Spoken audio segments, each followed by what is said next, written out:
പത്തരമാറ്റിലെ പുത്തൻ പ്രമോ വിശേഷത്തിലേക്ക് ഏവർക്കും സ്വാഗതം. പ്രമോ ഇഷ്ടപ്പെടുവാണെങ്കിൽ സബ്സ്ക്രൈബ് ചെയ്യണേ, സപ്പോർട്ട് ചെയ്യണേ. അങ്ങനെ നയനയാണെങ്കിൽ കുഴഞ്ഞു വീഴുകയാണ്. ഇപ്പം എല്ലാവരും അങ്ങ് ആകപ്പാട് പേടിച്ചു പോവുകയാണ്. എന്തുകൊണ്ടാണ് നയന കുഴഞ്ഞു വീണേന്ന് അറിയില്ല. അപ്പോൾ ആദർശ് നയനയും കൊണ്ട് ഹോസ്പിറ്റലിൽ പോവുകയാണ്. അപ്പം ഡോക്ടർ പറയുകയാണ്, ചെക്കപ്പ് ഒക്കെ കഴിഞ്ഞതിന് ശേഷം ഡോക്ടർ പറയുകയാണ്, ആദർശ് പേടിക്കേണ്ട, ആദർശിൻ്റെ അച്ഛനാവാൻ പോവുകയാണെന്ന് പറയുകയാണ്. അപ്പോൾ ആദർശിന് നയനയ്ക്ക് വളരെയേറെ സന്തോഷമാവുന്നുണ്ട്. അങ്ങനെ വീട്ടിൽ അനന്തപുരിയിൽ വന്ന് എല്ലായിടത്തും പറയുകയാണ്. ദേവയാനിയോട് ആദർശ് പറയണം, അമ്മയൊരു അമ്മുമ്മയാവാൻ മുത്തശ്ശിയാവാൻ പോവുകയാണെന്ന് പറയുകയാണ്. ഇത് കേട്ടപ്പോഴത്തേക്ക് ദേവയാനിക്ക് എല്ലാവർക്കും ഭയങ്കര സന്തോഷമാവുകയാണ്. ജലജയ്ക്ക് അത് അത്ര കൊണ്ട് ഇഷ്ടപ്പെടുന്നില്ല. അപ്പോഴത്തേക്ക് പിന്നെ നയനയ്ക്കാണെങ്കിൽ ജ്യൂസ് കൊടുക്കുന്നു, ഫ്രൂട്ട്സ് കൊടുക്കുന്നു, ആകപ്പാടെ ബഹളം. ദേവയാനിയാണെങ്കിൽ നയനയുടെ പുറകെ കിടക്കുകയാണ്. ഇതൊന്നും ജലജയ്ക്ക് അങ്ങോട്ട് ഇഷ്ടപ്പെടുന്നില്ല. കാണിക്കുന്നത് മുത്തശ്ശൻ അനിയെയും കൊണ്ട് സച്ചിയുടെ വീട്ടിലേക്ക് എത്തുകയാണ്.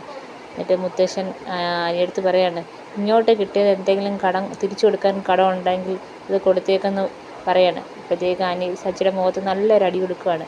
അപ്പോൾ എന്നിട്ട് അനി പറയാണ്, ഇപ്പോഴാണ് എനിക്കൊരു സമാധാനമായത്, തിരിച്ചു കൊടുത്തപ്പോഴാണ് എനിക്കൊരു സമാധാനമായെന്ന് അനി പറയണം. ഇതൊക്കെയാണ് അടുത്ത ആഴ്ചത്തെ പ്രമോ. എല്ലാവർക്കും ഇഷ്ടപ്പെട്ടെങ്കിൽ സബ്സ്ക്രൈബ് ചെയ്യണേ, സപ്പോർട്ട് ചെയ്യണേ.